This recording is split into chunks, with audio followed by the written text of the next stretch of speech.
The boxing world stopped in its tracks last night. Canelo Álvarez, the undisputed super middleweight champion, made a shocking confession about Manny Pacquiao during a live television interview. I couldn't believe my ears. I was watching from my living room, the remote slipping from my fingers and thudding onto the floor. For years, rumors had swirled about their relationship. Whispers, nothing more. But what unfolded on national television? No one saw that coming. As a lifelong boxing journalist who's covered both men extensively, I felt my heart race. This wasn't just another interview. This was the moment boxing history changed forever. I first met Canelo in 2011. He was a fresh 20-year-old with fire-red hair and ambition bigger than Guadalajara.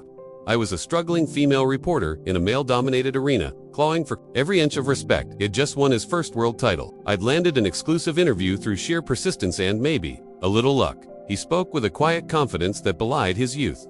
I remember him looking me straight in the eye and saying, "I want to be mentioned in the same breath as the greats." Little did I know, over a decade later, I'd be watching him confess something about one of those very legends, a revelation that would shake the sport to its core. For years, Canelo and Pacquiao were seen as respectful strangers to champions in different weight classes who admired each other from a distance, but never shared the ring. That's what made last night's revelation so earth-shattering. I'd followed both their journeys. Traveled to Manila to document Manny's rise from poverty to global icon. Followed Canelo from dusty gyms in Mexico to the neon roar of Vegas. Along the way, I learned to sense when a bigger story was hiding in plain sight, and this time, I had missed it completely. What Canelo said next would become the most explosive admission of his career. He said it quietly, his voice dropping just above a whisper. "There's something about Manny Pacquiao that nobody knows." The interviewer froze. Silence stretched. I've spent 15 years covering this sport. I've learned to recognize when history is about to be made. This was one of those moments. Canelo took a deep breath. The studio lights felt hotter, harsher, and then he said the words that left millions stunned. "Manny Pacquiao saved my career. When no one was watching, I felt the floor shift beneath me." Back in 2011, just after winning his first world title, Canelo Álvarez, the pride of Mexico, boxing's golden boy, was ready to quit.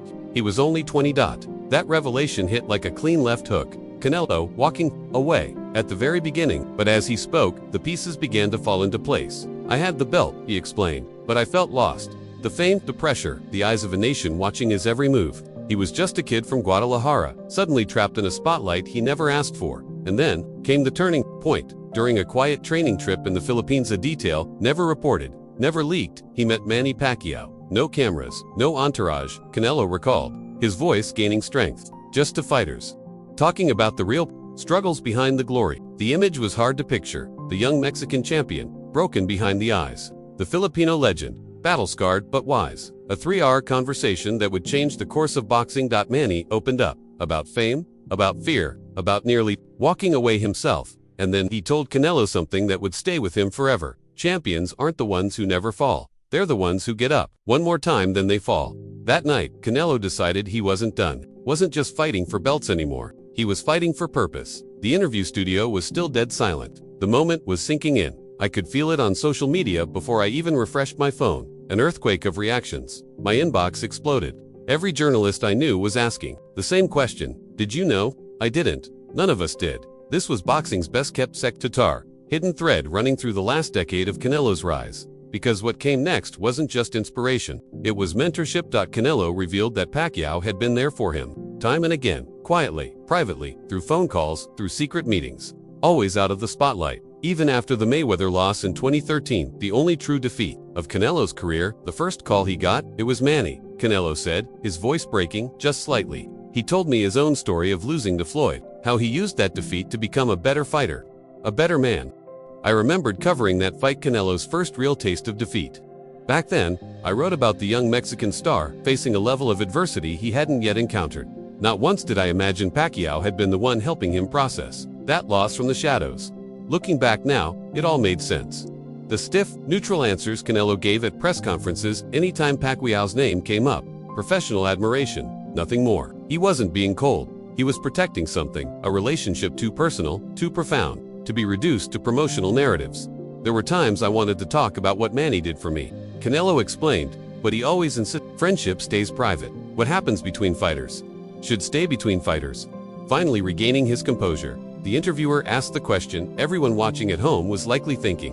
Why now? Why reveal all this after years of silence? Canelo's answer revealed yet another twist in this extraordinary story. Manny called me last week. He said it's time to share our story. He believes it might help younger fighters who are struggling, like we once did. Then came the bombshell. Canelo revealed that before his first fight with Gennady Golovkin, the pivotal moment in his evolution as a fighter, he trained in secret with Manny Pacquiao. That fight had always puzzled analysts. A more patient Canelo had shown up, sharper angles, smarter footwork, tactical maturity we hadn't seen before.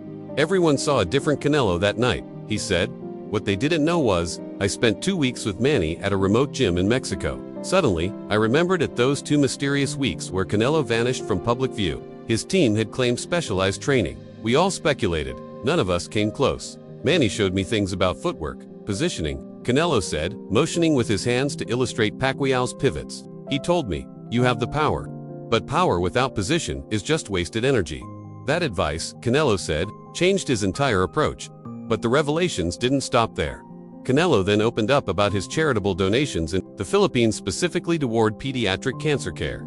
At the time, most assumed it was a random act of goodwill. It was Manny, he said, emotion thick in his voice. He inspired me. He fights for people who can't fight for themselves. He taught me that being a champion means nothing if you're not using that platform to champion others. I remembered writing an article about Canelo's anonymous donations to children's hospitals in Manila 3 years ago. I had wondered what prompted that gesture, so far from home. Now I knew.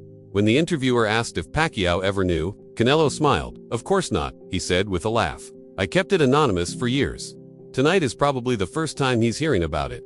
Then, the story took yet another unexpected turn. Canelo revealed that Pacquiao was the one who pushed him to learn English. Before Manny, I was fine letting the translator speak for me. But he told me about his journey, how connecting directly with fans around the world had changed everything for him. I thought back to that shift in Canelo. It's a public persona, how he'd evolved from a reserved, sometimes inaccessible figure into a confident speaker who now held interviews in English. Manny said, your fists speak one language in the ring, but your heart should speak many outside it. That poetic wisdom, so classically Pacquiao, lingered in the air.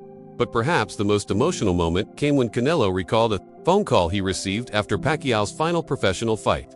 He called me from his dressing room before he spoke to the press, Canelo said, his voice softening. He said, now it's your turn to carry the spirit of boxing forward. That responsibility weighed heavily on Canelo. Even now, I could see it in the way his shoulders dropped, in the emotion behind his words. That night he said, I promised him I'd fight with the same heart he always did.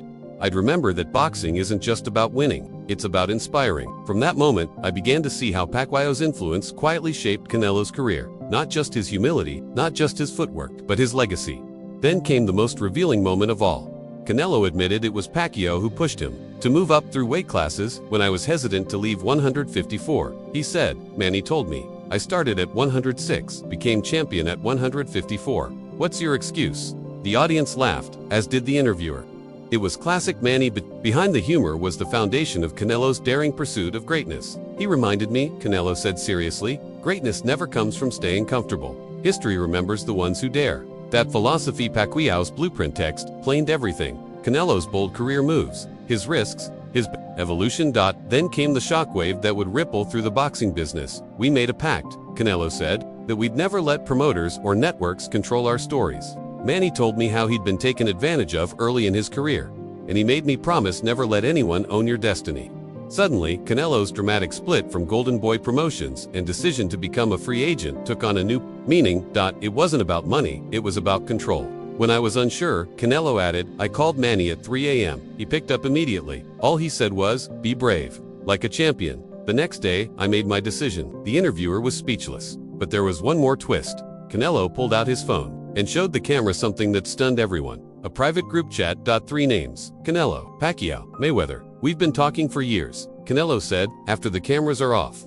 The fights are over. We're just 3 men who understand each other. Manny had started the group. He said, life's too short to carry the weight of manufactured rivalries. Let's separate the business of boxing from our respect as men. Suddenly, everything changed. The so-called grudges, the press conference face-offs, the tension, all just part of the show. But the respect? That was real. Then Canelo revealed one final scene so surreal. It almost felt scripted. Before the Mayweather-Pacquiao fight, he said, the 3 of us met privately. No managers, no promoters. We agreed on what story we wanted the fight to tell, not just who would win. That moment and scene, unknown, was the final confirmation. These men weren't just fighters, they were architects of boxing history.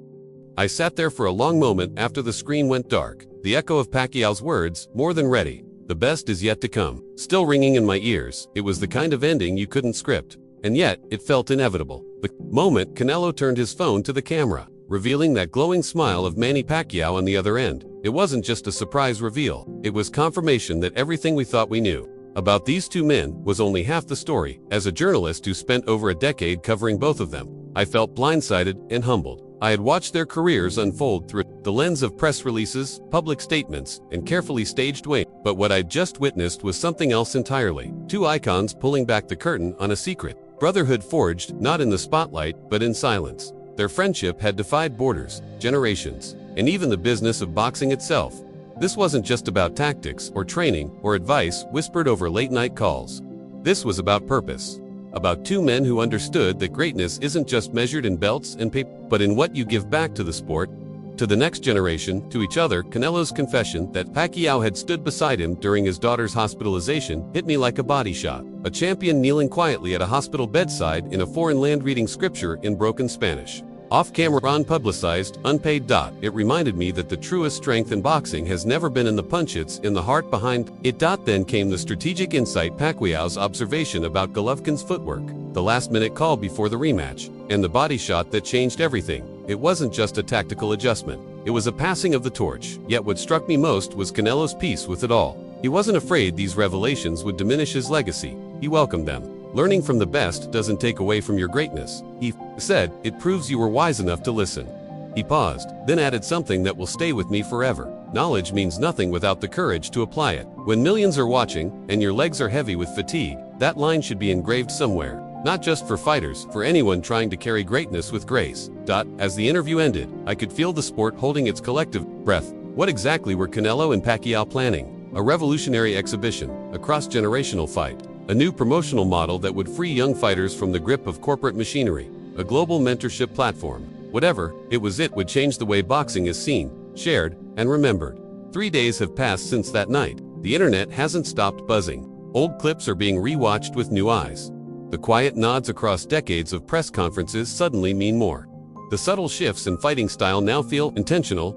And next week they'll stand together at the MGM Grand for a joint press conference. Details still under wraps, but I've already packed my bag. I'll be there front row, because I no longer just want to report on fights. I want to witness legacies. And what Canelo said near the end, his voice soft, eyes distant, felt like the soul of this entire story. The greatest fights aren't always the ones that happen in the ring. He's right. Sometimes the most powerful victories happen in the quietest places, in hospital rooms, in hidden gyms, in 3 a.m. phone calls between legends, and in the hearts of those who never stopped fighting, even when no one was watching.